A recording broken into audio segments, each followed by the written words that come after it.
and the topic is related to history portion. So let's see what is the first topic.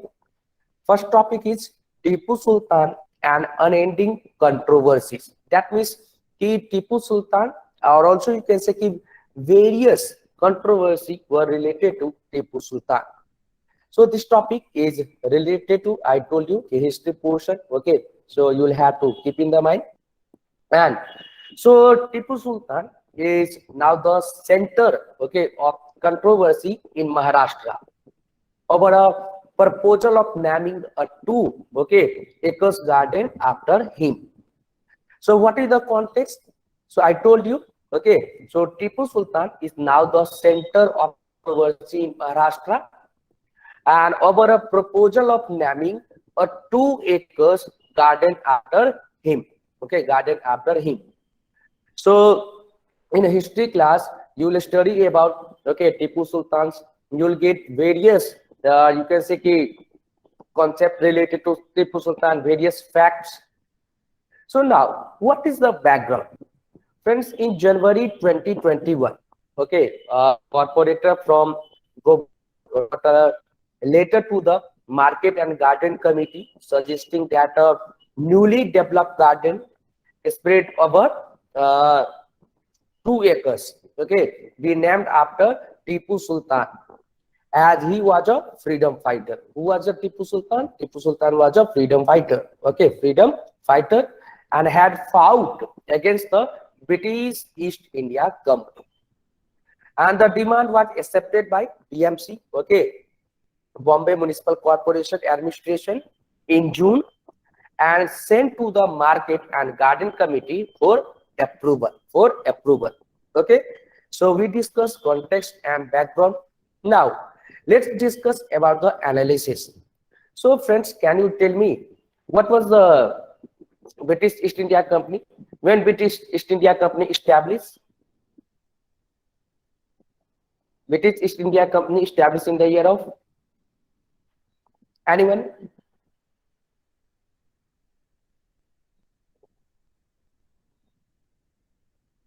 No one. Okay, in study, okay, you'll read about British East India Company, then Portuguese East India Company, then French East India Company, Swedish East India Company. So please keep in the mind.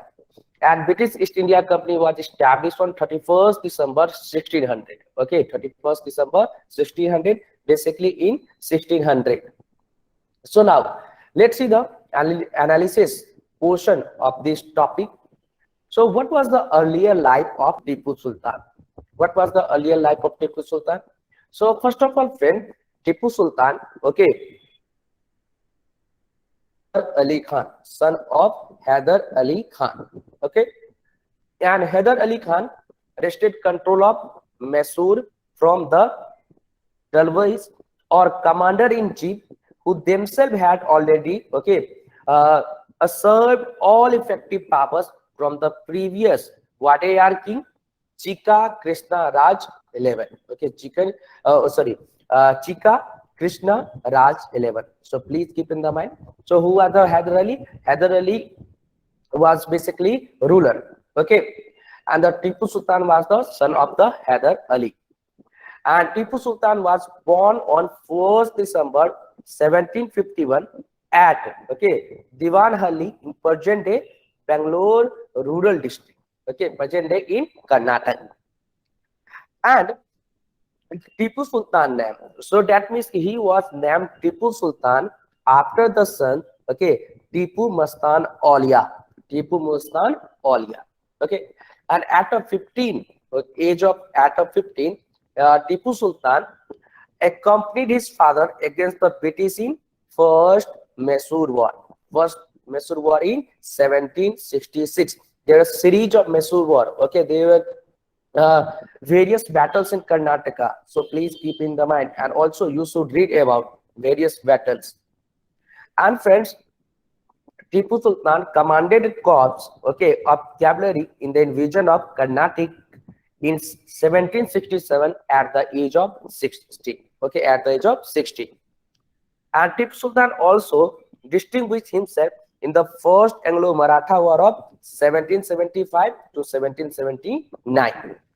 And at the age of 17, okay, he also, you can say, he was given independent charge of important diplomatic and military mission, and he was his father's right arm in the wars, okay, from which Hyder Ali emerged as the most powerful ruler of southern India.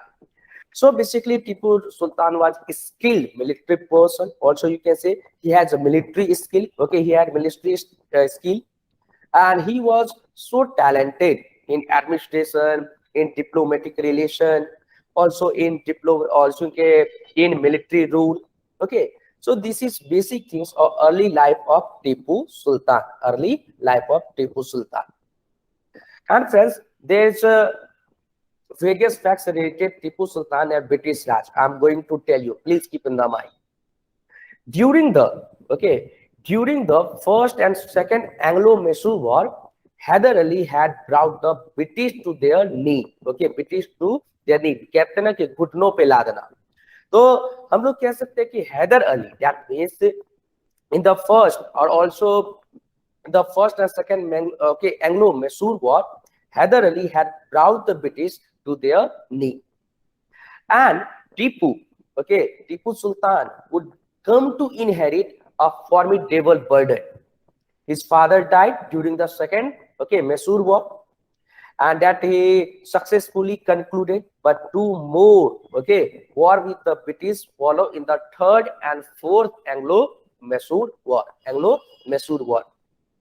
And friends, in 1792, at the end of Third War, okay, Tipu was corralled into ceding nearly half of his territory to the British and its Indian allies, and was placed under a crippling debt, and gave two sons as hostage to the British until the debt, okay, was paid.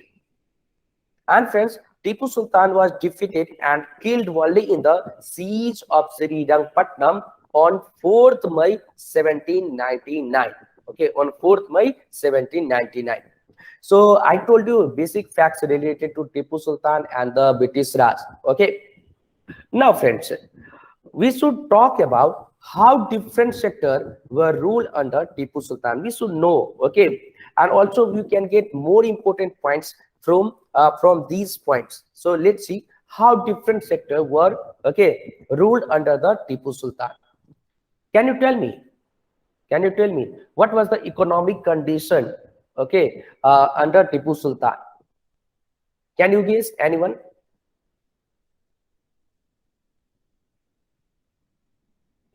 Any idea?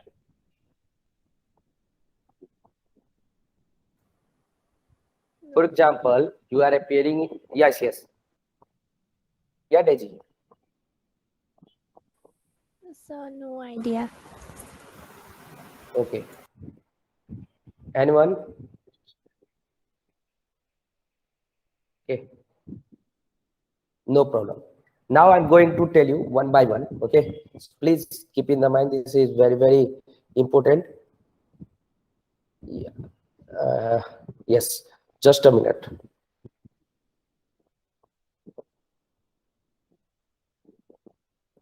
Economy under Tipu Sultan. Okay. Economy under Tipu Sultan.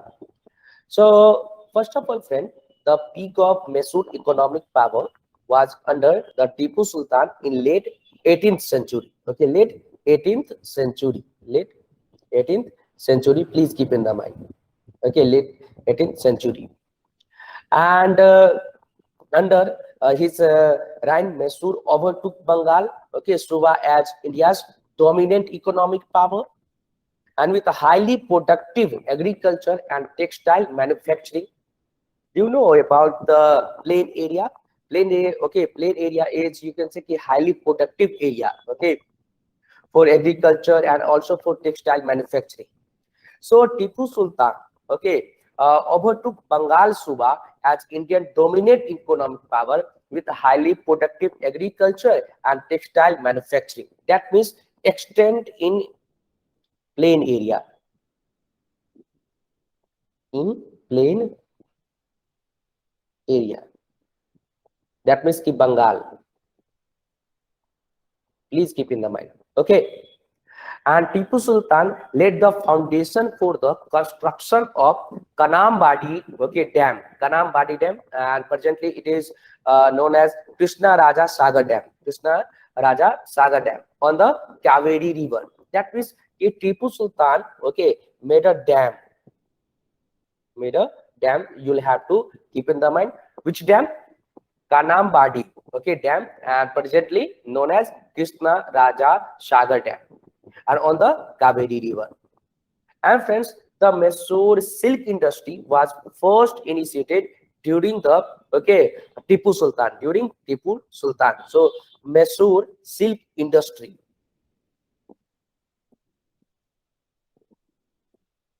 Mysore silk industry started, okay, under Tipu Sultan. Started under Tipu Sultan, and Tipu Sultan sent an expert to Bengal Suba to study silk cultivation and processing, and after which Mysore began developing, okay, polyvolatile silk, and Tipu Sultan encouraged the establishment of state-run factories at Bangalore and Srirangpatnam, then Bednore and Chitaldurg, then Chenapatna and Chikbalpur, okay, Chikbalpur, and for the production of everything from cotton and silk cloths to cannons and sugar, from paper and glass to guns and muskets. Okay, so these are the basic facts related to economy under Tipu Sultan. Now let's discuss about the foreign relation under Tipu Sultan. Okay, foreign relation. Foreign relation under Tipu Sultan. So Tipu Sultan was the master of his own diplomacy, okay, with the foreign nation.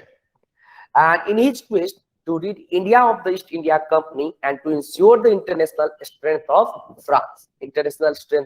France. And friends, after facing substantial threat from the Maratha, Tipu Sultan began to correspond with, okay, Zaman Shah Durrani, the ruler of Afghan Durrani Empire, and so they could defeat the British and Maratha. Okay, so please keep in the mind. Then what was the judicial system under Tipu Sultan?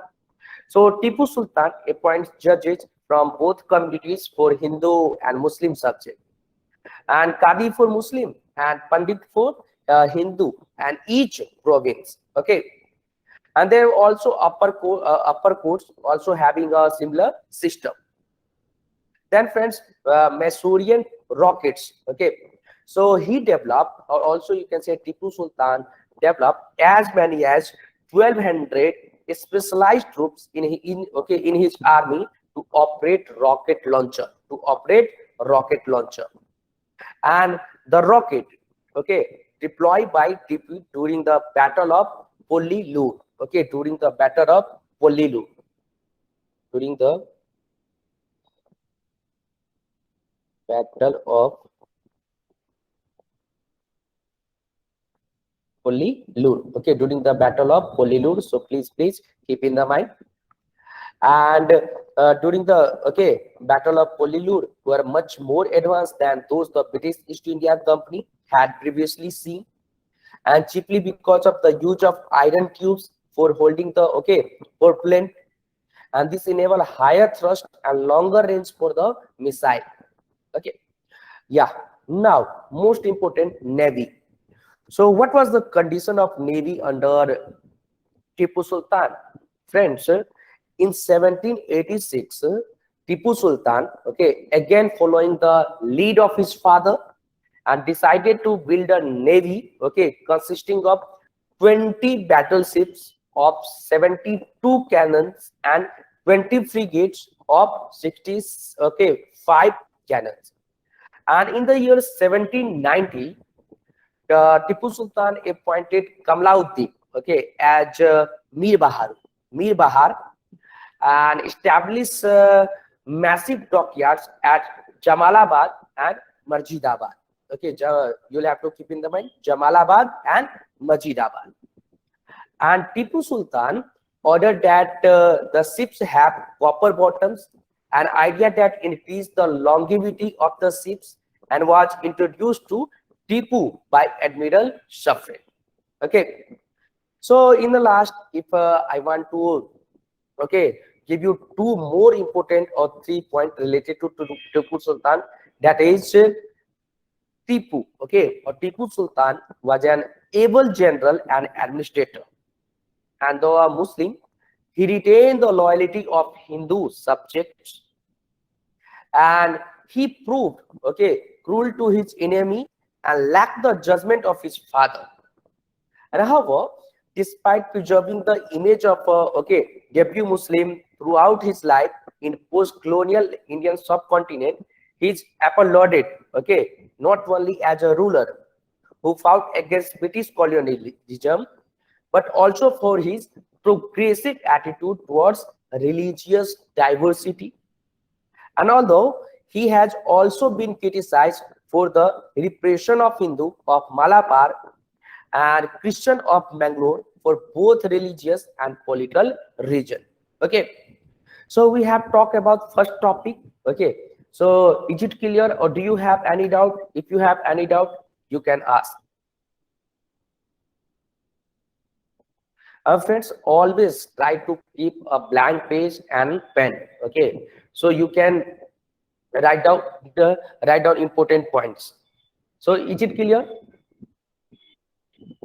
Yes, sir. Anyone? Okay. Nirmala, clear. Okay. Salvation, clear. Devka, Yes, sir. Suchitra, Yes, sir. Clear. Subhranshu. Okay, okay. Yes, sir. Okay, very good. Okay. So now I'm going to discuss next topic, and next topic is also related to you can say means, and basically it is related to polity and governance. So what is the topic? Let's see. Secrecy of casting vote is necessary according to Supreme Court. According to Supreme Court. Okay. What is the context? In a recent judgment, the Supreme Court observed that any attempt of booth capturing and or a bogus voting should be dealt with iron hands, as such activity ultimately affects the rule of law and democracy. That means Supreme Court wants neat and clean election. Neat and clean election. Supreme Court, okay, does not want, also you can say does not want that the Indian polity should be, you can say, criminalized. No, Indian polity should be neat and clean. So what was the decision of Supreme Court? I told you what the Supreme Court observed that any attempt of booth capturing and or bogus voting, okay, should be dealt with iron hands, as such activity ultimately affects the rule of law and democracy. Okay, what is the background? So, friend, Supreme Court gave the judgment while upholding the conviction of 8 persons involved in rioting and causing injuries with firearms outside a polling station in what is now Jharkhand ahead of the 1989 Lok Sabha election. And the 8 have been found guilty of beating a Bharatiya Janata Party worker after he refused to hand over voter slips to them. And they also fired and caused injuries to bystanders. So in this case, the accused are now convicted for the offense under section 323. Please keep in the mind. Section 323 and 147 IPC. Section 147 IPC are sentenced to undergo 6 months simple imprisonment. Okay, simple imprisonment. Okay, so what is the key highlights or key points highlights by the Supreme Court? Let's see. So according to Supreme Court, also you can friend, first of all, please keep in the mind the Supreme Court bench comprised Justice D.Y. Chandrachud and Mr. Shah. Okay, so let's see the key points.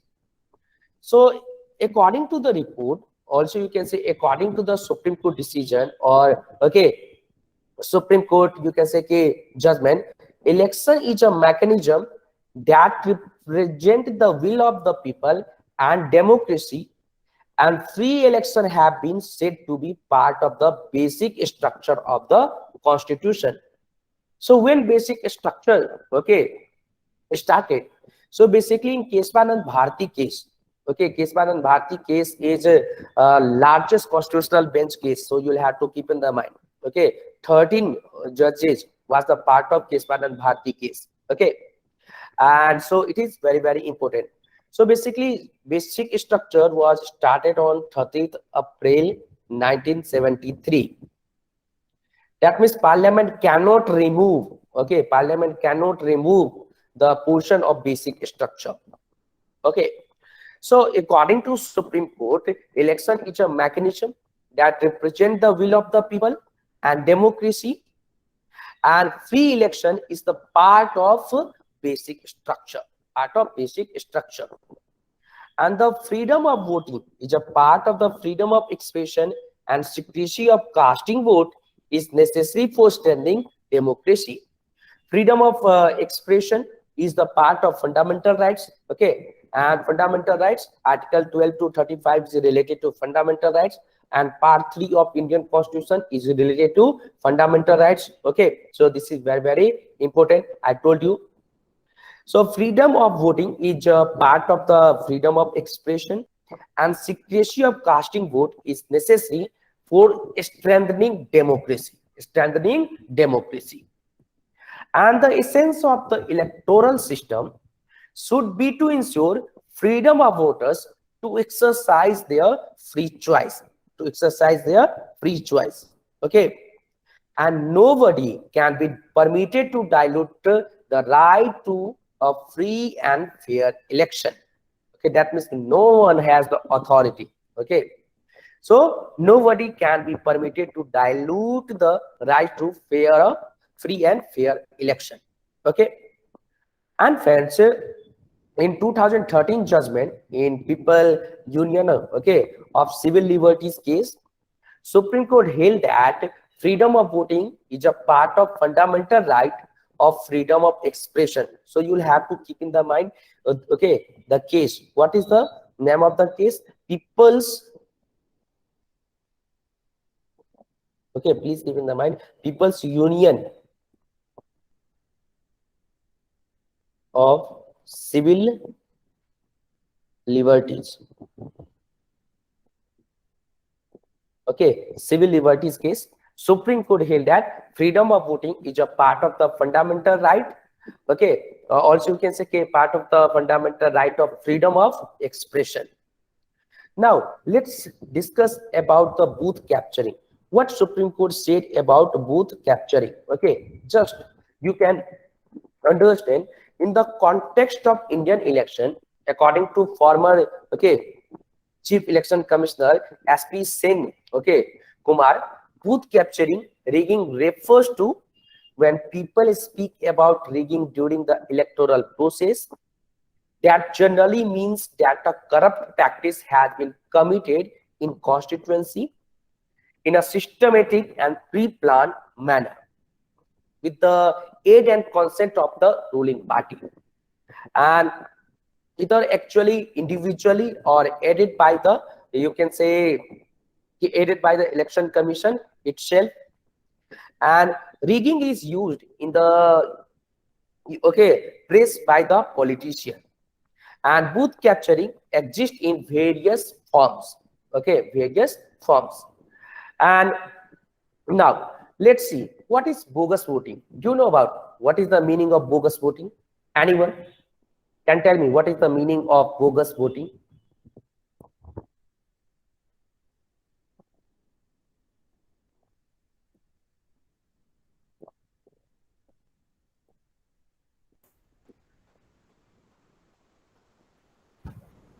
Sir, voting Yes, through unfair means? okay. Anyone? No one. Okay, no problem. I'm going to tell you. So bogus voting, the most common form, is more widespread in urban area, in rural areas. Okay, familiarity instill fear of being caught red-handed in the act, and the outlook of allowing agents of the candidate at polling booths is to keep an eye on bogus voting, and it is nearly impossible to identify voters in election held in urban area. That means ki bogus voting means unfair means, okay, so you'll have to keep in the mind. But friend, now I'm going to give you the example or case study. Okay, in Nagaland, for example, voting by school student is a frequent, okay, during election, and teacher are the instigators, and they enroll all the students as voters and register their votes on the polling day. And this is a major reason behind Nagaland's massive electorate, which stands at 75% against the national average of just over 50%. Just over 50%. So you'll have to keep in the mind. Okay. So you can use this case study in your answer writing, in your essay writing. Then, friends, there's also problems related to election is double enrollment. Double enrollment is also very frequent during election in India. People having their residence in a rural area but their place of work in urban area and register themselves in both the places. So what is the case study? Now I'm going to give you the case study, study related to double enrollment. Printing unsanctioned ballot papers and using them in election amounts to rigging.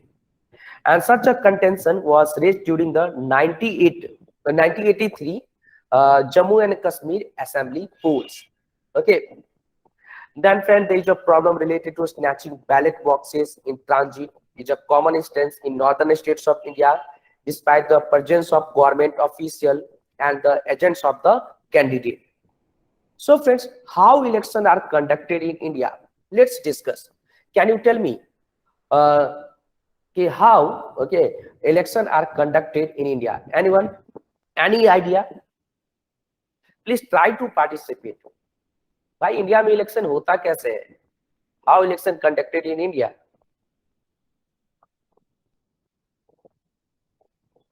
Guys, you are preparing for civil services.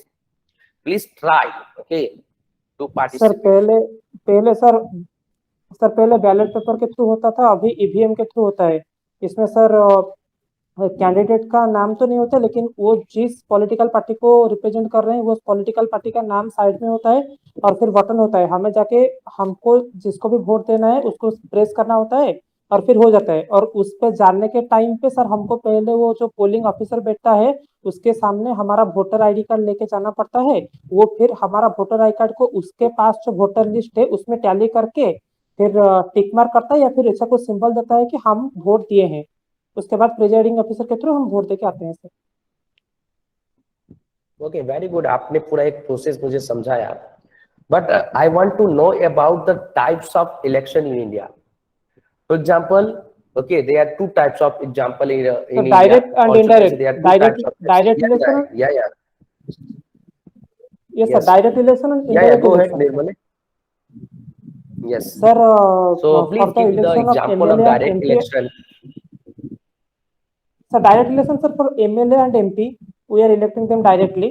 But sir, the election of president, we can say that it is the type of indirect election in which the MPs are participate as we select the MP and MP select the president. That's why it is the indirect election because people are generally not participate directly. But in the election of MLA and MP, as we are participating directly, that is why it is called as direct election. Subhranshu? Yes, sir. Any idea? Types of election? Yes, sir. Two, sir. Direct and indirect. Okay. So please give the examples of indirect.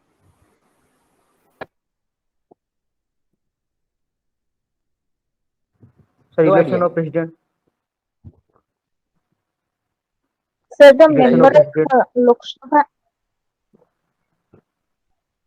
So the Just member minute, of Lok Suchitra, Sabha just are elected through the 2 minutes, 2 minutes. Yeah, Subhanshu. Election of president. Yes. Okay. Yeah. Sucharita. so the member of Lok Sabha are elected through the general election or through direct election, but the members of the Rajya Sabha are elected through the chosen by the member of the Legislative Assembly. Okay, very good. So friends, in India, there are basically two types of election: direct election, indirect election. For example, example, Lok Sabha election, state legislative assembly election, panchayat election, then municipal corporation. Okay, municipal corporation. Indirect, Rajya Sabha, President of India, Vice President of India, okay, state legislative council, and also in panchayat and municipal corporation in few states. Okay, so please keep in the mind, these are very, very important. Maybe UPSC can ask a question related to this. Okay, so now let's discuss how elections are conducted in India. So friends, with the federal government, the Republic of India held election to choose official at local, state and federal levels in the country. So Lok Sabha with secret ballot. Okay, so the Lok Sabha members are chosen through general election that take place every 5 years, and voting takes place through secret ballot paper for the Lok Sabha and state assembly. Ballot paper means EVM. Okay, and it is most important and prerequisite to the public to express their will freely and fairly. Then there is Rajya Sabha. Okay, so open ballot. So the Rajya Sabha members, on the other hand, are chosen by all the elected members of the state legislative assemblies and union territory electoral college through the open ballot system. That means who conduct this election? So Election Commission of India. Okay, but panchayat and municipal corporation election, and also state legislative council election performed by state election commission. Please keep in the mind. Okay, conduct by state election commission. And friends, election in India, election are held by universal adult franchise. That means which a citizen of India and not less than 18 years of age can register as a voter in the electoral roll of India. And there is no discrimination on the ground of religion, race, caste, sex, or any of them. And in India, multi-party system is functioning, and elections are determined by the relative majority of valid votes poll. So please keep in the mind, this is very, very important. Okay.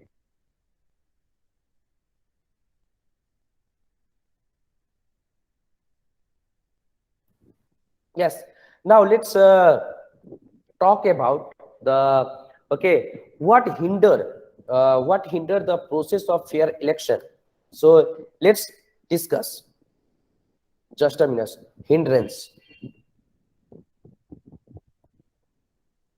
What is the hindrance? So first, corrupt practice related to election. Okay, corrupt practice.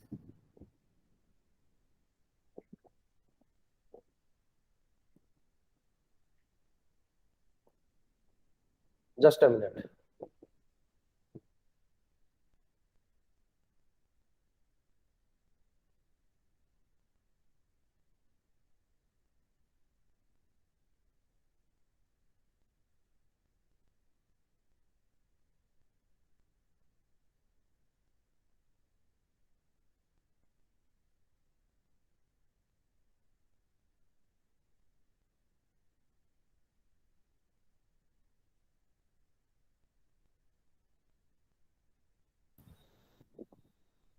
Yeah, so first, corrupt practices related to election, then for example, use of physical force and booth capturing, then inciting hatred and violence amongst people of different communities, then criminalization of politics, after that defection politics, then demanding votes on the basis of religion and caste, then misuse of election machineries. Okay, so what is the important initiative for free and fair election? There is various committee, for example, reports of Dinesh Goswami Committee on Electoral Reforms, then Indrajit Gupta Committee on State Funding of Election, then Law Commission report on the reform of the electoral rule, then National Commission to review the working of the Constitution. Okay, so please keep in the mind. And friends, there is also constitutional provision. So the Constitution of India promises free and fair election to the citizen of the country, and it empowers the Election Commission to superintend, control, and direct the election in India. And friends, Part 15 of the Constitution, okay, it lays down the right to vote promised to the citizen and other provisions. And in response to that, the Parliament enacted the Representation of the People Act 1950 and the Representation of the People Act 1951 to regulate the conduct of election. So friends, what measures are required? Free and fair election. Please try to participate.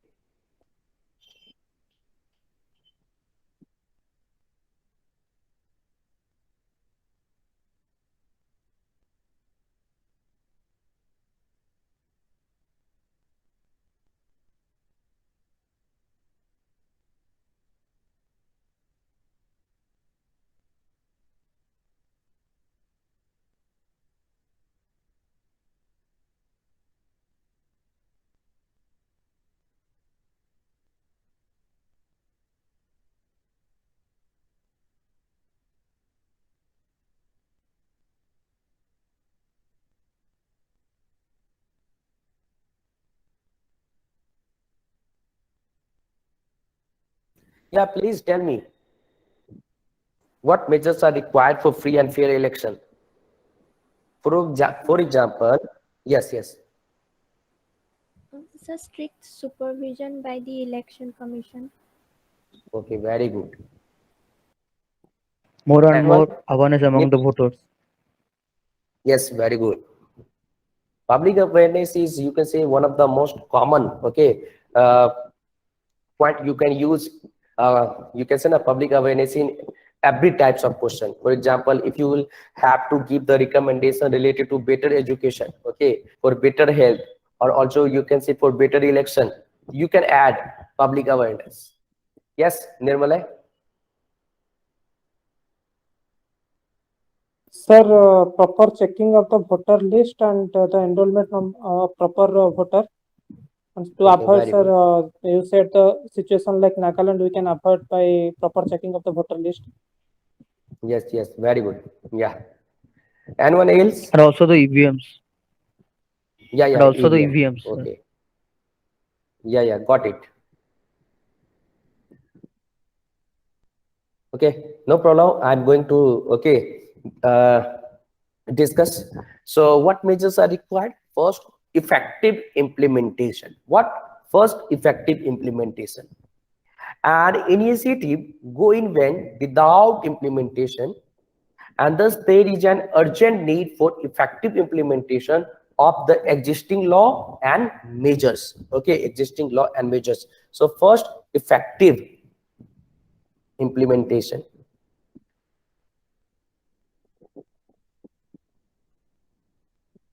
Okay, effective implementation. Second, a strong Supreme Court intervention. Strong Supreme Court intervention. Okay, strong Supreme Court intervention.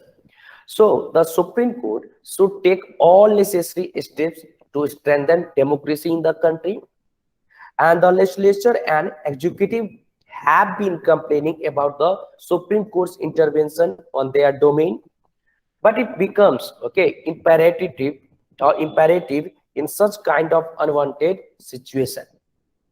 And electoral reforms, there is a need of electoral reforms.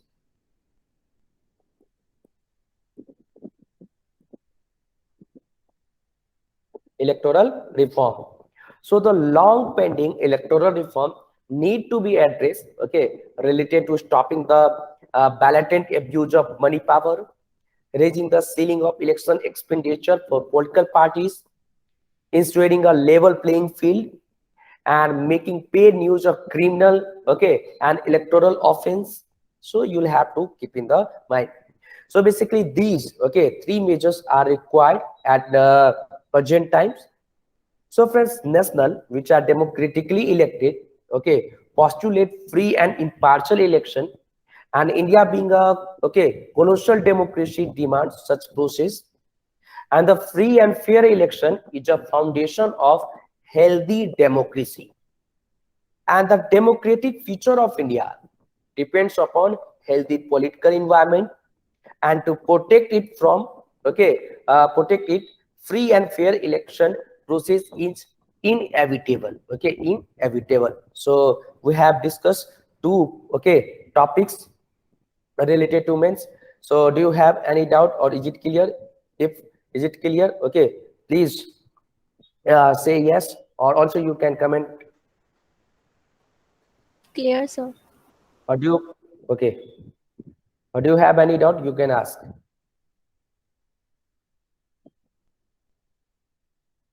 Nirmalai, clear? Sir, one doubt, sir. Yeah, ask. Sir, sir, we can say that bogus voting is only possible in direct election, or it can possible in indirect election too. Both. Sir indirect election में कैसे possible होगा sir? For उसमें तो sir example, वो yes sir मैं बताता हूँ। मान लीजिए कि इंडिया या कि आपका उसका राज्यसभा का चुनाव हो रहा है, ओके, और राज्यसभा के चुनाव में only Yes, sir. MLA will participate, okay, MLA will participate. For example, MLA will get 1 crore rupees from any party, okay, and for in a Rajya Sabha election, there is you can say ki a performer, you'll have to fill, or you'll have to give your preference, and anyone will not, okay, fill the complete form. That means ki these votes will be counted as bogus vote. Yes, sir. You Got know, it, sir. for example, okay, मैं राज्यसभा का चुनाव में भाग ले रहा हूँ, मैं विधायक हूँ आपकी तमिलनाडु से या उड़ीसा से, ठीक है, और मुझे किसी ने दे दिया कि आपको 1 करोड़ रुपए दे रहा हूँ, क्योंकि एक ही वोट से अप डाउन जो है होने वाला है, आपको अपना वोट जो है बोगस करवा लेना है. एक तो अनफेयर मीन से हो सकता है, एक आपका जो है कि जो हम लोग कहते हैं बेसिकली जो बोगस वोट्स होता है अनफेयर मीन के द्वारा ही करवाया जाता है, इलीगल वे से ही करवाया जाता है. हाँ, कई बार क्या होता है कि बहुत सारे लोग जल्दी जल्दी में 2 बार बटन दबा दिए, वो तो अभी का बता रहा हूँ, या कई बार क्या होता है कि आपका उधर से परमिशन नहीं दिया गया लेकिन आपने बटन दबा दिया, उस वोट को बोगस के रूप में काउंट किया जाता है. कि उसका सबसे बड़ा रीजन होता है इलिटरेसी, ओके. और फॉर एग्जांपल अगर आपका कि बैलेट पेपर पे देना है तो 2 बार स्टांप लगा देंगे, तो इस हिसाब से भी हो सकता है बोगस वोट, लेकिन बेसिकली ज्यादातर ये आपका अनफेयर मीन से होता है, ओके. और आपका हो सकता है कि डायरेक्ट इलेक्शन में भी और इनडायरेक्ट इलेक्शन में भी. Yes. Now let's discuss the next topic. Okay, next topic is also related to means, and basically it is a very you can say one of the most important topic. Okay, so what is the topic? Let's discuss. So RBI to introduce central bank digital currency. Okay, who said? Deputy Governor. Okay, so as per recent update, the RBI. So who is RBI? Anyone? Anything know about RBI? What is RBI? Reserve Bank of India. Yeah, very good. Anyone? RBI, Reserve Bank of India, is a central bank of India, is the government bank or central government or state government bank of India. Bankers of bankers, regulator of the bank. They have various, okay, points you will have to collect, and you will have to participate. Okay, please participate. Participation is necessary. You should. Okay. Yeah. So I was talking about the context. Okay. So as per the recent update, the RBI is planning to introduce its own version of central bank digital currency. Central bank digital currency. And the currency is to be introduced in a phased manner after a proper assessment on issues such as how it could hamper the deposit mobilization abilities of banks and its potential effect on the conduct of the monetary policy. So what is the background? The idea of digital rupee has been explored in India at various times but has not gained much traction. And the last few years, the issue of CBDC, that means central bank digital currency, has crept up with the advent of private virtual currency such as Bitcoin. So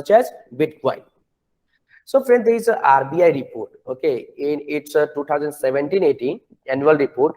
The RBI said that an interdepartmental group has been constituted by the Reserve Bank to study and provide guidance on the desirability and feasibility to introduce a central bank digital currency. Then panel recommendation in 2019, a panel headed by then Finance Secretary Subhash Chandra Garg, recommended a digital rupee while simultaneously suggesting a crackdown on private cryptocurrency. So what is the analysis portion of this topic? Let's see the analysis portion. So first of all, let's understand the structure of CBDC, that means central bank digital currency. So what is central bank digital currency? It is nothing but a digital version of so-called fiat money. So what is fiat money? Fiat money is the regular currency a country uses as established and regulated by its government. So basically, CBDC is a digital payment instrument, that is denominated in a national currency, and it will issued by central bank, that means the RBI. So friend, today India is the leader in the world in terms of digital payment and growing at 55%, compounded annual growth rate for the past 5 years. So you'll have to keep in the mind. So friends, how it can be compared to cryptocurrency? Let's discuss. So first, similarity. What is similarity? So CBDC, central bank digital currency, is similar to cryptocurrency as it uses blockchain technology as its core means of representation, and it is digital. What is difference? It differs from cryptocurrency because unlike the latter, the former is issued, centralized and regulated by the monetary authority, in the most cases government of the issuing country. And how is it different from private virtual currency? How is it different from private virtual currency? So let's see. So the value of private virtual currency is based on its ownership, distribution, and trading on exchanges. And a central bank digital currency intrinsic value is equivalent to any other form of money issued by the central bank. So what is important points to be discussed by RBI? Let's discuss the important points. Important points to be discussed by RBI. Friends, in particular, the Indian Central Bank would evaluate the following scope of the digital currency. So first, usage. So whether this should be used in retail payment or also in wholesale payment.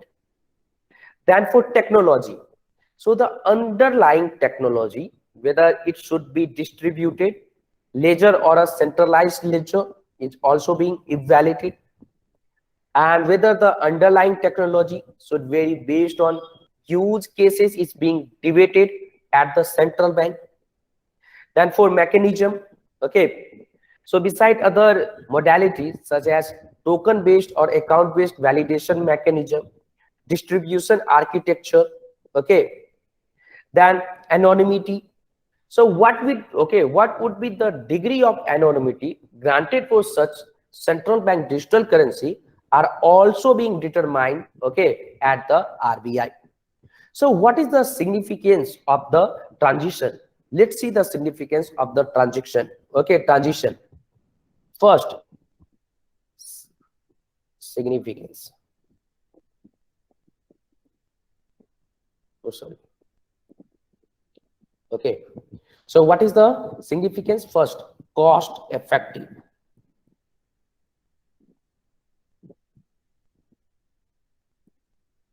Okay. First, cost effective.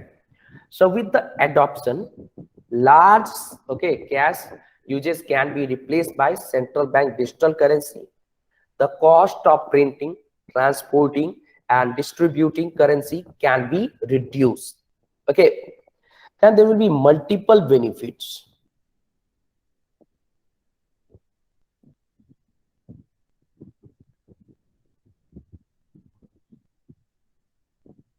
Multiple benefits.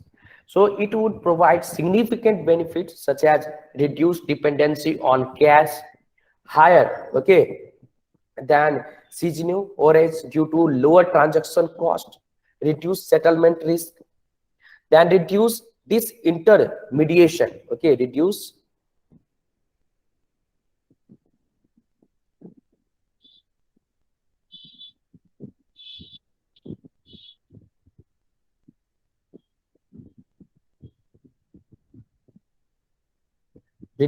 disintermediation. So central bank digital currency can cause a reduction in the transaction demand for bank deposit and will reduce the intraday liquidity for settlement of transaction, and they could also cause a shift away from bank deposit. Okay, then also safety.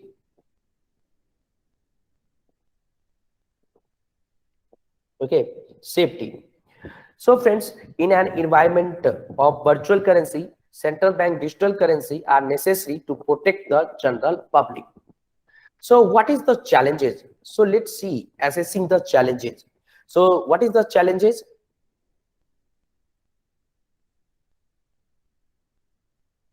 So first, challenges: lack of proper jurisdiction. Okay,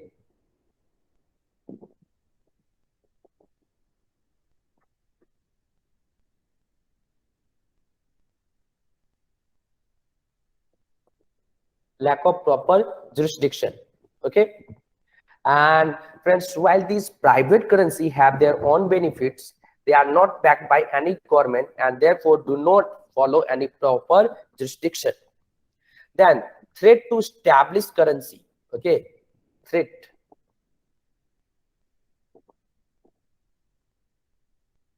to established currency.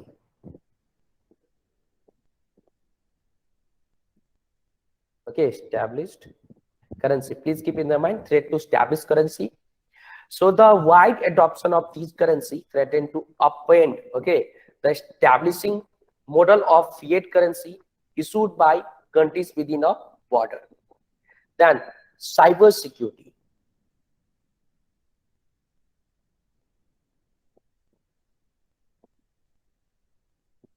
Cyber security. Okay.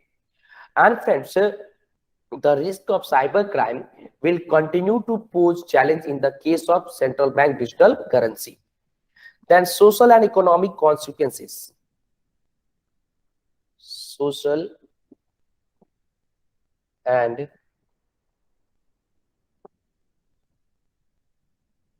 economic consequences. Okay, social and economic consequences.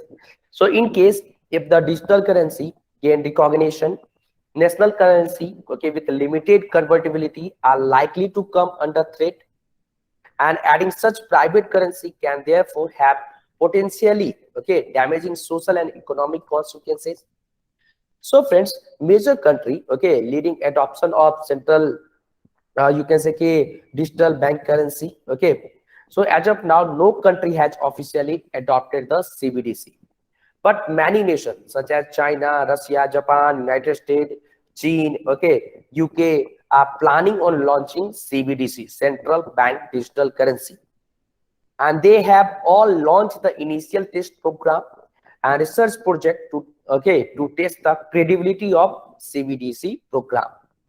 So England was among the first countries to propose this idea, and China joined, okay, soon after. And Russia is on the verge of making its own crypto, okay, crypto ruble. So please keep in the mind. So this is all about this topic, okay, related to RBI introduced central bank digital currency, okay. So do you have any doubt? Is it clear? Anyone?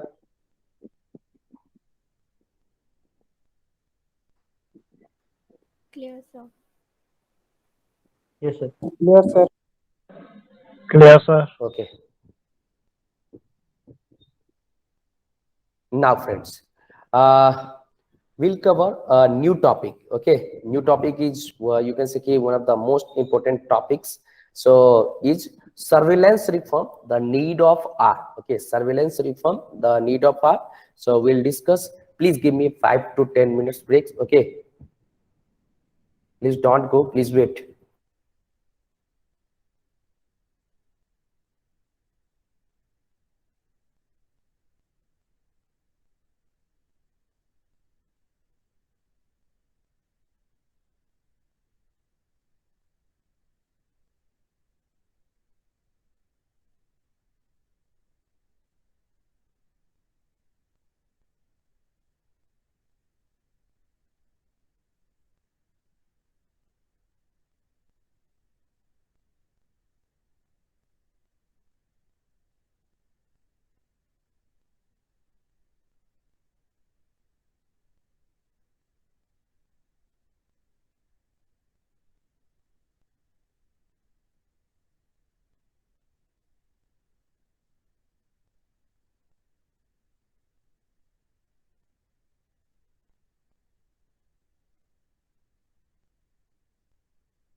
Yes, let's start.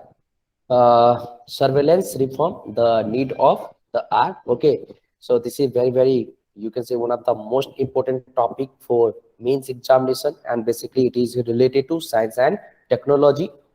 So recently, a report named Pegasus project was published that says that over 300 verified Indian mobile telephone were targeted using spyware made by the Israel firm NSO Group.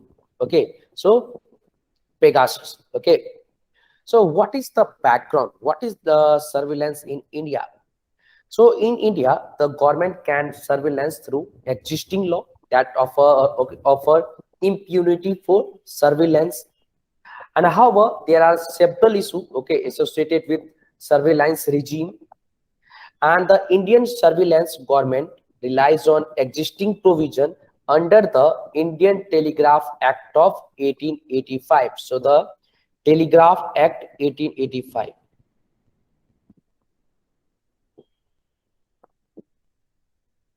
Act 1885. Okay, Telegraph Act 1885 and the Information Technology Act of 2000. Okay, IT Act 2000. IT Act 2000.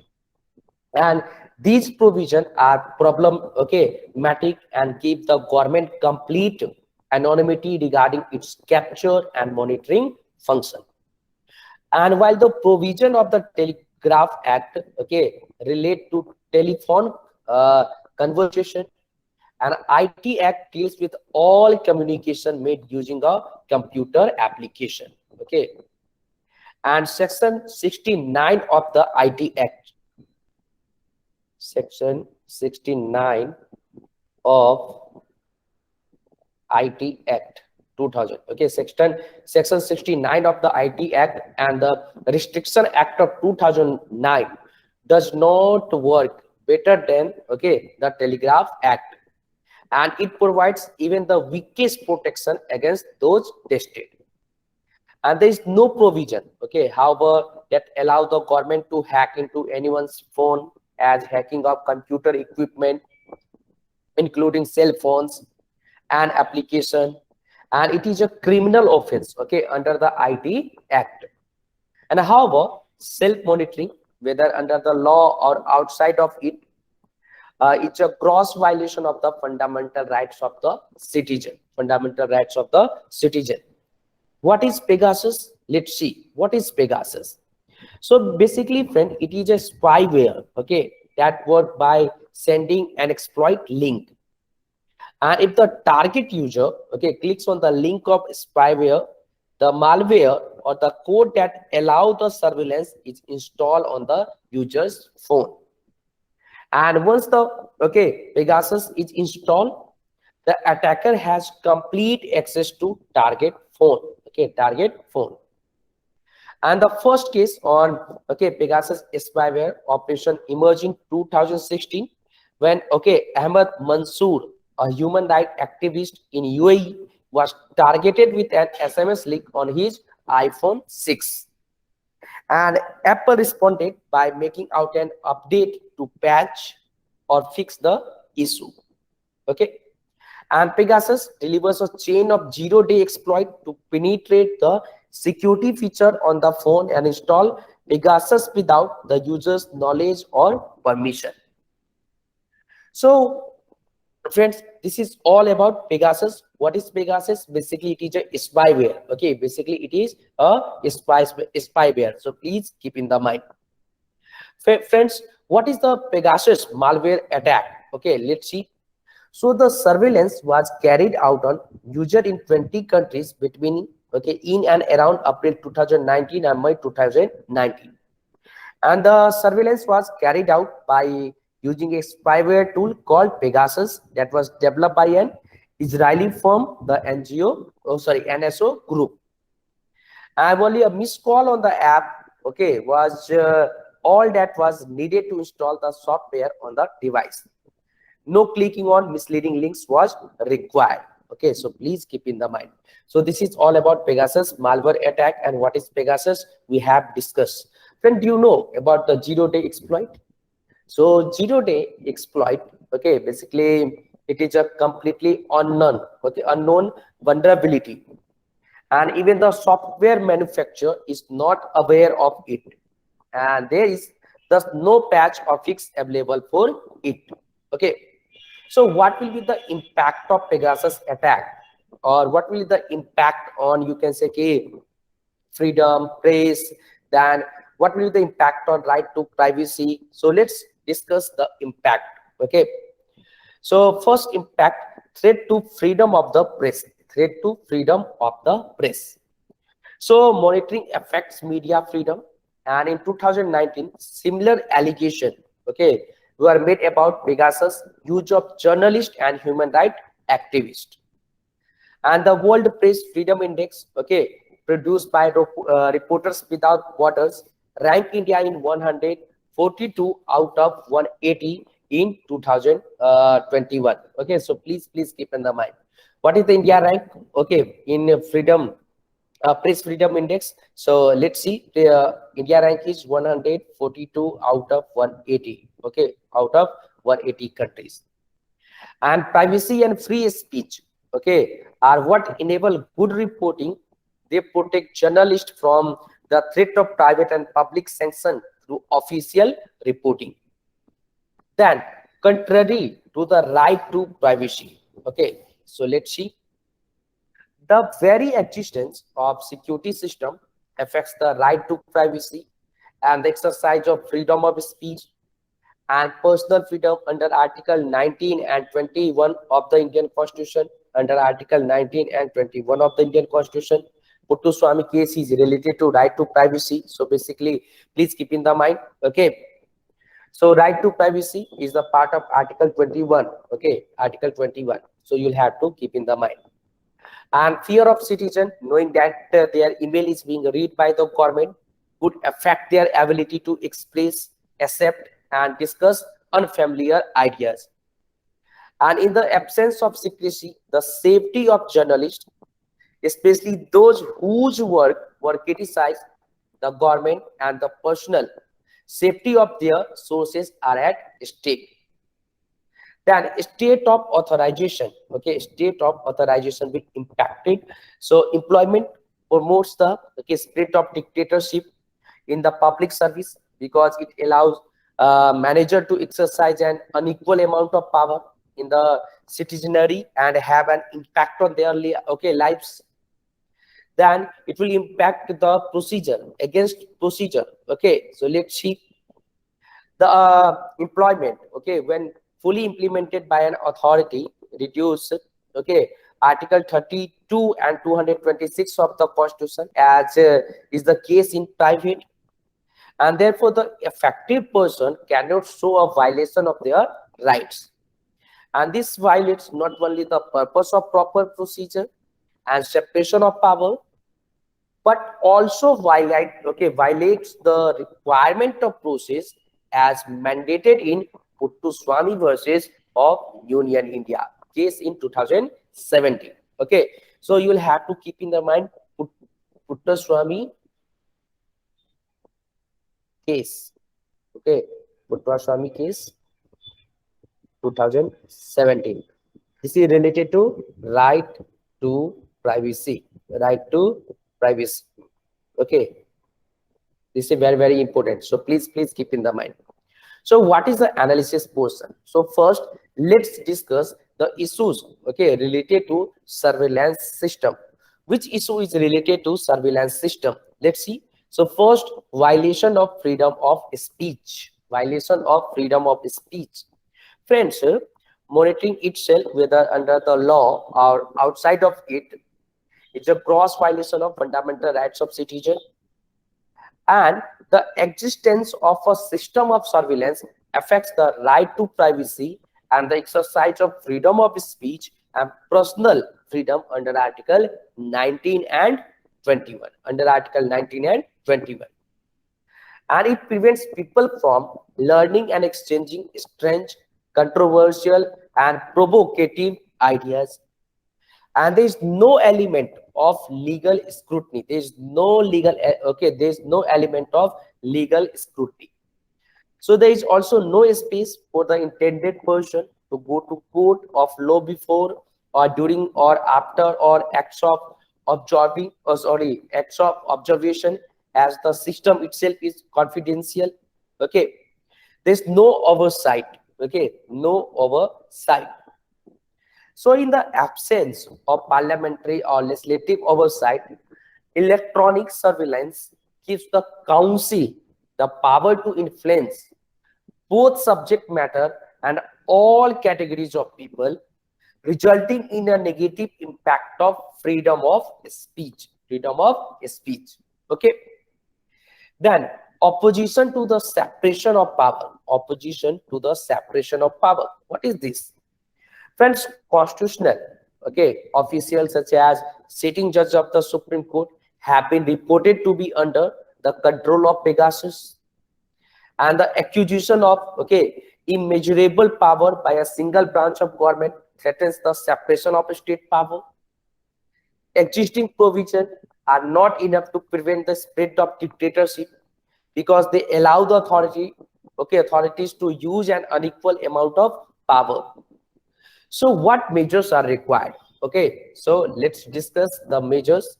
So what measures? So first, administrative justice. Okay, measures. Administrative justice.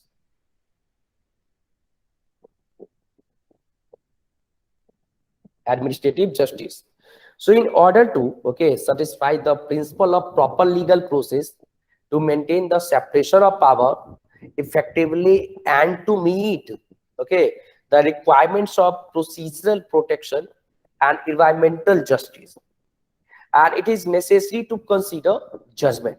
Okay, and only the judiciary can determine whether certain conditions of oversight are equal, whether there are other complex mechanisms in place, and balancing the need for government objectives with the right of the people affected. And friends, the need to oversee the process of general surveillance system, and as well as the investigation into Pegasus, okay, but gallery is also important because leaked details of the target numbers, okay, contain the telephone number of sitting court high judge sitting, which also cast doubt on Indian independence. Okay, and then friends, you'll have to keep in the mind monetary conversion is a need for an hour in India, as a complete overall of monitoring framework is outdated. And not only is the existing security weakened, but the proposed law relating to the protection of personal data of Indian citizen fails to address scrutiny. Okay, fail to address scrutiny while providing extensive relief to government officials. And there need to be greater clarity, okay, in the system, as in the current system organs of state are not accountable to anyone other than government itself. And the current argument, okay, therefore is not about whether to be watched at all, but how, when, and what kind of surveillance.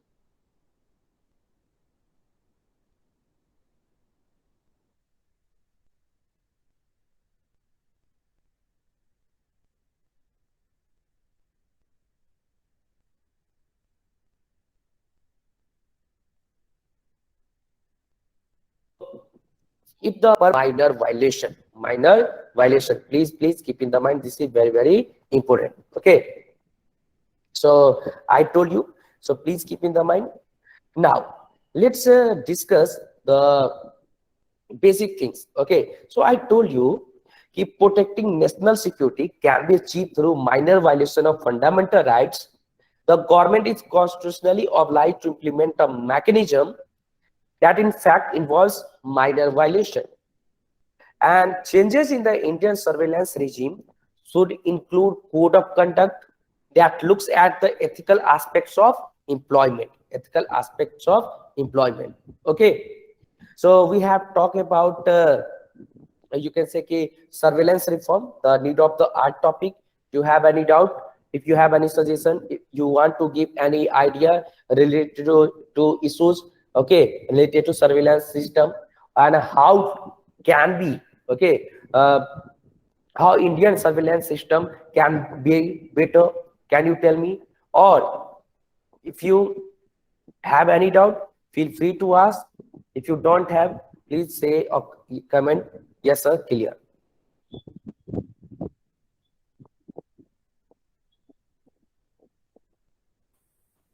So, Yeah, I didn't understand the point no oversight.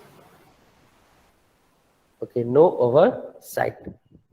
So issues, okay.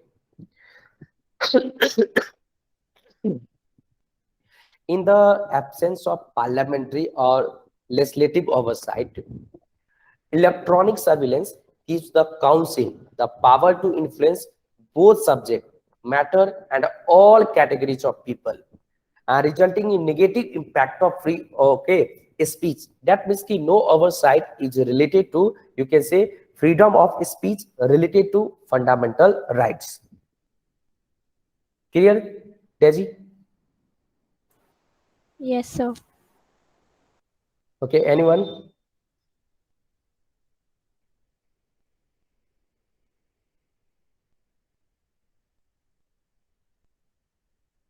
Okay. So please guys, please tell me what is the meaning of, okay, 0-day exploit. What is the meaning of 0-day exploit?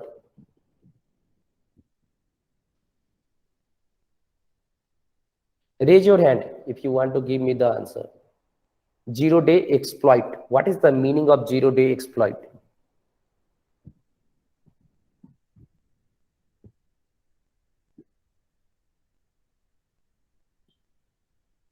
Okay, no one.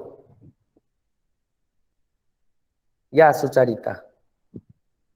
Sir, even if the spyware is installed in our phone, we are Yeah, unaware of the spyware, and and the spyware does not leave any uh, means any single second. Yeah, yeah, yes okay. sir. So what is 0-day exploit? It is completely unknown, okay, vulnerability. Even the software manufacturer, for example, iPhone, okay, is not aware of it. And then there is thus no patch or fix available for it. So it is known as 0-day exploit, 0-day exploit. Okay. So we have talked about surveillance system. Now we'll have to discuss, okay, prelims topic. So just a minute.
Yes. And the first topic for prelims is moon, okay, wobbling and its impact on rising tides. Moon wobbling and its impact on rising tide. Okay, rising tides. So friends, it is related to geography. Okay. So according to a study published, the phenomenon of wobbling is expected to lead to more flooding on Earth in middle of the next decade. So what is wobble? Okay, let's discuss. So the moon wobble is regular, okay, swaying in the moon's orbit. And it was first documented in 1728. First documented in 1728. And a moon wobble is described as the fluctuation in the moon's orbit. Okay, fluctuation in the moon's orbit. And the moon's orbital plane around the earth is at approximate 5 degree inclined to the earth's orbital plane around the sun. And because of this, the path of moon's orbit seems to fluctuate over time and completes a full cycle every 18.6 years. Okay, also you can say it is a nodal cycle, and it is mostly cycle and ovals depending on the perspective. Okay, depending on the perspective. So what is the origin of wobble? Okay, so at a certain points along the cycle, the moon gravitational pull comes at such an angle that it yanks one of the date to high tides a little bit higher. And high tide, flooding related to climate change, is also expected to break records with increasing frequency over the next decade. Okay, this is very impact does the wobble have on Earth? Please keep in the mind. So the moon wobble impacts the gravitational pull of the moon, and it is also, you can say, it indirectly influences the ebb and flow of the tides here on the earth. And each wobble cycle has the power to amplify and suppress the tides on the earth. And it is expected that the upcoming changes in the lunar cycle will pose a serious threat, as it will amplify high tides coupled with the rising sea level. And it is one of the many factors that can either exacerbate rising sea levels or counteract them, alongside other variables like weather and geography. So please keep in the mind related to moon wobbling. Okay, so we have talked about moon wobbling. Okay, so you'll have to revise, because revision is must. Okay, please. So now let's discuss the second topic related to prelims. So I have taught you, I have taught you this one. Yeah, I have covered. Yes, public-private partnership for the BharatNet project. Public-private partnership for BharatNet project. So Bharat Broadband Network Limited, BBNL, Bharat Broadband Network Limited, has invited global tender for the development, that means creation, upgradation, operation, and maintenance and utilization, of BharatNet through public-private partnership model. What is BharatNet project? Okay, let's see. So BharatNet is the Government of India flagship project, which is considered to be the backbone of digital India. What is the aim? Aim to reduce the digital divide between urban and rural India. And friends, BharatNet, infrastructure is a middle mile network which is presently leased to the service provider for providing affordable high speed broadband to rural population, individuals, household, and the institution. Okay, what is the significance of the BharatNet project? Let's see what is the significance of BharatNet project. So friends, a World Bank study said that a 10% increase in broadband connectivity will lead to 1.38% increase in GDP. Okay, and broadband penetration in India is at less than 2%. Okay, just a minute. I told you the World Bank study said that a 10% increase in broadband connectivity will lead to 1.38% increase in GDP. And what is broadband penetration in India? It is presently it is less than 2%. And Government of India has approved the setting up of National Optical Fiber Network to provide connectivity to 2,50,000 gram panchayat of the country. And this would ensure broadband connectivity, okay, with adequate bandwidth. And what is broadband? So broadband is a tool to improve the lives of the people by providing affordable and equitable access to the information and knowledge. It can contribute towards increasing trade and employment avenues, information and communication technology. Applications such as e-commerce, e-governance, e-banking, e-education, telemedicine require high-speed internet connectivity. And friends, National Optical Fiber Network will facilitate this initiative. Okay. So we have talked about the significance of the BharatNet project. Okay. Now, what is BharatNet public-private partnership? So the existing BharatNet was connecting all the Gram Panchayat of the country by laying of optical fiber. Okay. You will have to keep in the mind cable between blocks and Gram Panchayat. So what is optical fiber cable? So optical fiber cable is composed of very thin, okay, strands of glass or plastic, which is known as optical fiber. And one cable can, okay, have as a few as 2 strands or as many as several hundreds of them. And these optical fiber cables carry information between 2 places using optical or light-based technology. A photo, okay, electric cell will be required to turn the pulses of light back into electrical information the computer could understand. Okay. And now the scope of BharatNet has been enhanced to connect all the inhabited villages of the country, approx 6.43 lakhs. And the scope of work under BharatNet, okay, public-private partnership project includes connecting the remaining connected Gram Panchayat under BharatNet project and all the inhabited villages beyond the Gram Panchayat. And upgradation of existing BharatNet network from linear to ring topology. I will tell you what is the ring topology. So operation of maintenance and utilization of existing as well as the newly deployed network. What is ring topology? So ring network is a network, okay, topology to connect 2 other nodes every nodes.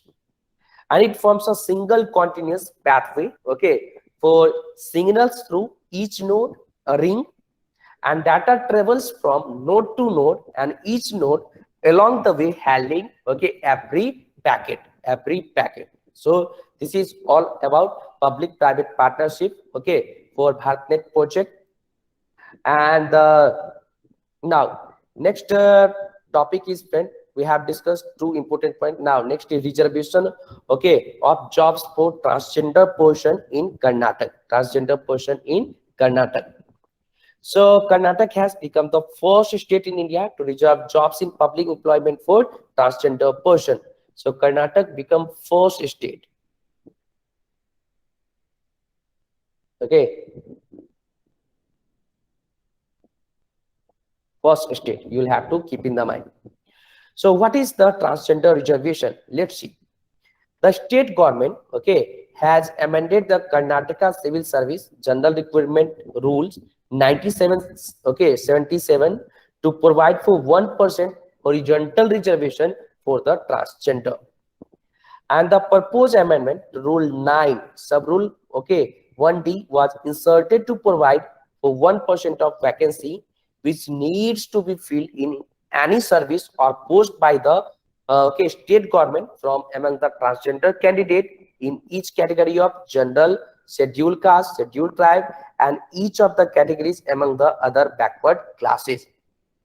And every appointing authority shall provide a separate column of other along with the male gender and female gender in the application for the requirement to any category of group A, B, or C, or D post for the convenience of transgender person. And the recruitment authority or appointing authority shall not discriminate a transgender person while making the selection of appointment to any category of post. Okay. So what is the reservation condition under the Indian Constitution? Let's discuss. So objective for reservation to the scheduled caste, scheduled tribes and OBC in the services is not just to give jobs to some person who belongs to these communities. It basically aims to empower them and to ensure their participation in decision-making process of the state. So which article is related to the reservation? Let's see. Clause 4 and clause 4A, okay, of Article 16 of the Constitution make provision for the reservation by the state. Article, okay, basically 16. Article 16, clause 4 and 4A, clause 4 and 4A, okay. Then Article 46, Article 46 provides that the state shall promote the educational and economic interest of the weaker section of the people, and in particular the scheduled castes and scheduled tribes, and shall protect them from social injustice and all forms of the exploitation. Then Article 341, 342, Article 341, 342 of the Constitution define who would be scheduled caste and scheduled tribes with respect to any state or union territory. Article 16 of the Constitution and also Article 335 have direct bearing on reservation in services. There is two types of reservation: vertical reservation and horizontal reservation. So reservation for the scheduled caste, scheduled tribes, and for other backward classes referred to as vertical reservation. Okay, and it applies separately to each of the group which are specific under the law. And Article 16(4), okay, Article 16, Clause 4 of the Constitution contemplates the vertical reservation. Then there is horizontal reservation. Horizontal reservation provided under Article 16, Clause 1. And this reservation is provided to the person with disabilities. And under horizontal reservation, various groups such as ex-army, okay, personnel, displaced person, women under Article 15, Clause 3 have also been benefited. And horizontal, okay, reservation cut across the vertical reservation, whereby reservation under a horizontal category are provided under the existing category of the vertical reservation. Okay, please keep in the mind. So this is all about the topic reservation of jobs for transgender person in Karnataka. So do you have any doubt or is it clear? We have discussed three, okay, topics related to prelims. Any doubt?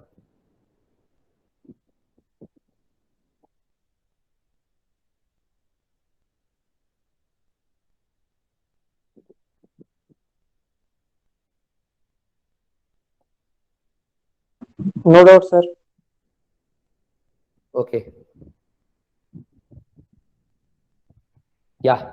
Now let's see the next topic, and the next topic is FATF, Financial Action Task Force. Okay, halted the evaluation of India's anti-money laundering norms. Okay, please keep in the mind. So what is the context? So first of all, it is related to polity and governance. Okay, so FATF, Financial Action Task Force, has postponed the analysis of effectiveness of India's anti-money laundering and countering terrorist financing regime for the second time because of the pandemic. So let's see what is Financial Action Task Force. So it is, okay, it is an intergovernmental financial watchdog, and it develops and promotes policies to combat money laundering and financing of terrorism. It is consisting of 39 countries with the major, okay, financial center in Europe, North and South America and Asia, and two international organizations has proposed a set of 40 recommendations to combat money laundering. And FATF has developed, okay, the FATF, so you'll have to keep in the mind, this is very, very important. So what is the recommendation? Okay, so please keep in the mind, FATF has developed the FATF recommendation or FATF standards which ensure a coordinated global response to prevent organized crime, corruption, and terrorism. And on 25th June 2010, India became the 34th country of Financial Action Task Force. So what is the key fact about the Financial Action Task Force review? So FATF conducts peer reviews of each member to assess levels of implementation of the FATF recommendation. And it provides an in-depth inscription and analysis of each country's system for preventing criminal abuse of the financial system. And the last such review of India was held in June 2010, and it is usually taken up against after 10 years. Okay, after 10 years.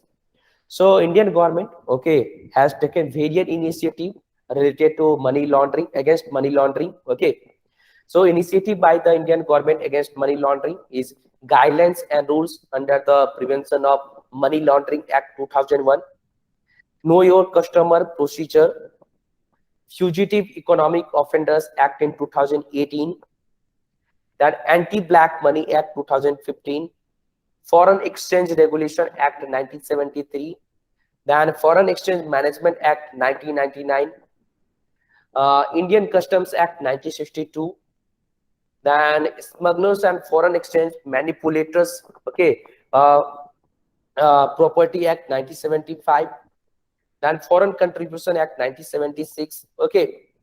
So you will have to keep in the mind. And friends, India is a signatory to the 1988 United Nations Convention against illicit trafficking in narcotic drugs and psychotropic substances, that means the Vienna Convention. So India is the signatory of the Vienna Convention. So please keep in the mind, this is very, very important. So we have discussed FATF. Okay. Now let's discuss the sedition law and its challenges. So Major General, okay, retired SG Bombard Kere has challenged the constitutional validity of Section 124, okay, A of the Indian Penal Code, which deals with the offense of sedition. Okay, and during hearing the petition, the Chief Justice of India, N.V. Ramana, observed that the colonial law was also used by the British to silence Mahatma Gandhi and Bal Gangadhar Tilak. So what is sedition law? Okay, so please keep in the mind, this is very, very important. So you will have to keep in the mind. Okay, so you will have to keep in the mind, because Section 124A is related to what? Sedition. Okay, related to sedition law. Okay, related to sedition. So friends, now let's understand what is sedition law.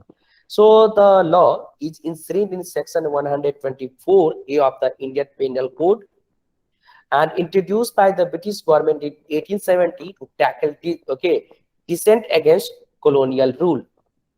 And according to Section 124A, the charges could be put on whoever by words, either spoken or written, or by sign, or by visible representation, or otherwise brings or attempts to bring into hatred or contempt, or excites or attempts to excite disaffection towards the government established by law in India. And he or she shall be punished with imprisonment for life, to which a fine may be added, or with imprisonment which may extend it to 3 years, to which a fine may be added, or with fine. Okay, so please keep in the mind, we have talked about sedition law. Okay, so what is the sedition law and when it introduced in India? Let's discuss. Okay, so the law was used to suppress the writings and speeches of Indian nationalists and freedom fighter. And first application of the law was the trial of the newspaper editor Jogendra Chandra Bose in 1891. And other prominent examples of the application of the law include the trials of Tilak 1897, and Gandhiji 1922. Jawaharlal Nehru, Vinayak Damodar Savarkar, and Abul Kalam were also charged with sedition. Okay, please keep in the mind. And friends, what is the criticism of the sedition law? Okay, so the law is challenged because it has a chilling effect on speech, and it poses an unreasonable restriction on the fundamental rights of the free expression. Article 19, Clause 1, Subclause A of the Constitution guarantee Indian citizen freedom of speech and expression. Okay, and friends, what was the earlier challenges and ruling? So in the landmark case of 1962, okay, 1962, Kedarnath versus Union of India. So Kedarnath case is related to sedition. Please keep in the mind. Okay, Kedarnath versus Union of India. Okay, the Supreme Court upheld the constitutional validity of sedition law, at the same time to curtail its misuse. And the court said that criticism of the government cannot be leveled sedition unless accompanied by incitement or call for violence Please keep in the mind, this is all about this topic. Okay, so we have discussed for sedition. Okay, we have discussed sedition, so please keep in the mind. Now I'm going to discuss next topic, and the next topic is related to RBI. So let's discuss Insolvency and Bankruptcy Board of India Regulation 2016 amended by IBBI. That means the Insolvency and Bankruptcy Board of India amended the Insolvency and Bankruptcy Board of India insolvency resolution process for corporate portion, Second Amendment Regulation 2016. So the amended provision in the, you can say, Insolvency and Bankruptcy Board of India. What is also you can say amended provision in IBBI regulation. The amendment regulation seek to enhance discipline, transparency, and accountability in corporate insolvency proceeding. Okay. So what is Insolvency and Bankruptcy Code 2016? Let's discuss. So Insolvency and Bankruptcy Code 2016 is the bankruptcy law of India, which seeks to consolidate the existing framework by creating a single law for insolvency and bankruptcy. And the Bankruptcy Code is a stop solution for resolving insolvency, which previously was a long process that did not offer an economically viable arrangement. And the code aims to protect the interest of all investors and make the process of doing business less cumbersome. And the code established the Insolvency and Bankruptcy Board of India. Why? To oversee the insolvency proceeding in the country and regulate the entities registered under it. And the board will have 10 members, including representatives from the Ministry of Finance and Law and the Reserve Bank of India So friends, Insolvency and Bankruptcy Board was established in 2016. When it was established in 2016. Okay. Under the Insolvency and Bankruptcy Code 2016. And it is a key pillar for the implementation of the code. That means Insolvency and Bankruptcy Code 2016. So please keep in the mind. Okay. Now please also read about insolvency. What is insolvency? What is bankruptcy? You should read about. Please go through the Insolvency and Bankruptcy topic. Maybe UPSC can ask what is the meaning of bankruptcy, what is the meaning of insolvency. So please keep in the mind. Now let's discuss the next topic, and the next topic is Akash NG surface to air missile successfully flight tested by DRDO. So Defense Research and Development Organization successfully flight tested the new generation Akash missile. New generation Akash missile. NG means new generation. and it is a surface to air missile from integrated test range of the coast of Odisha. Okay, so what is the key feature of the Akash new generation missile? Let's discuss. So missile have been developed by DRDO, okay, and in collaboration with DRDO laboratories, and it is a new generation surface to air missile. What? SFA, surface to air missile. Okay, and the missile has high maneuverability to neutralize aerial threats, and the missile is objective to boost, okay, to air defense capabilities of Indian Air Force. And to capture flight data, the ITR, okay, deploys several range stations like electro optical tracking system, radar, and telemetry. And this missile is a successor of the Akash, and Akash won a series of missile with improvements such as dual pulse solid rocket motor, a canisterized launcher, and AESA multifunction targeting radar to improve its probability of kill with a smaller ground operation and logistic footprint. Okay, logistic footprint. So we have discussed. Okay, and friends, so what is Akash missile? So the Akash missile system can target aircraft up to 50 to 80 kilometer, okay, away, at altitude up to 80,000 meter, and it has the capability to neutralize aerial targets like fighter jets, cruise missile, air to surface missile, as well as ballistic missile. And Akash flies at supersonic speed, reaching around 2.5 Mach. Okay, and it has the capability to neutralize aerial targets like fighter jets, cruise missile, and air to surface missile, as well as ballistic missile. Okay, as well as ballistic missile. So we have talked about Akash new generation surface to air missile. Okay, now let's discuss a new topic is first recorded death due to H5N1 avian influenza. So friends, an 11-year-old boy is died of H5N1 avian influenza in Delhi. In January, bird flu was confirmed in several states, with thousands of birds being found dead. So what is avian influenza?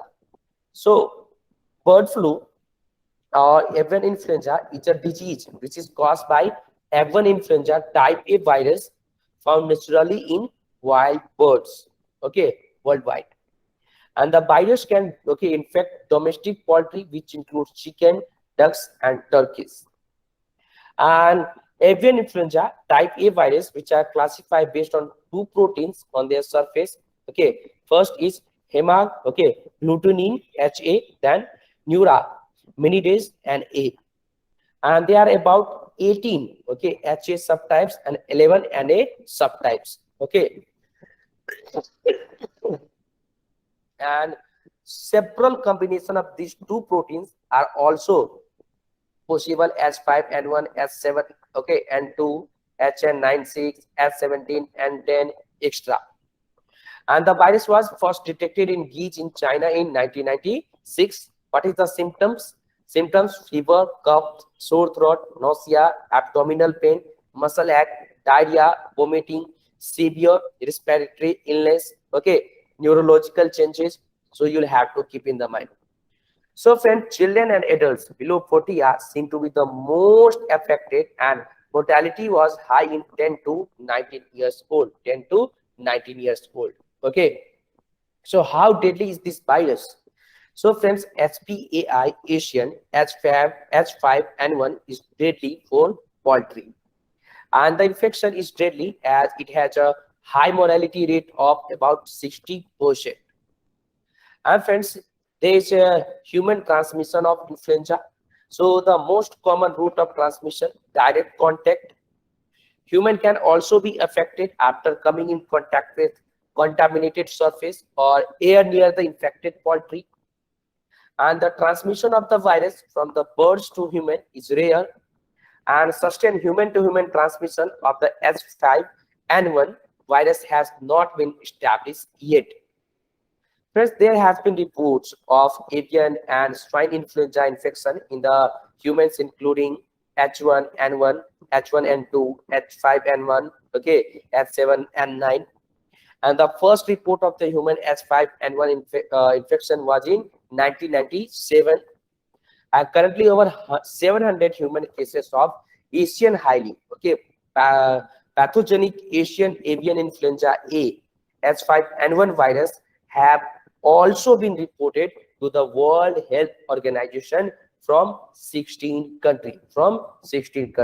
Okay, so please keep in the mind. So this is very important. So friends, we have talked about important topics for prelims. So do you have any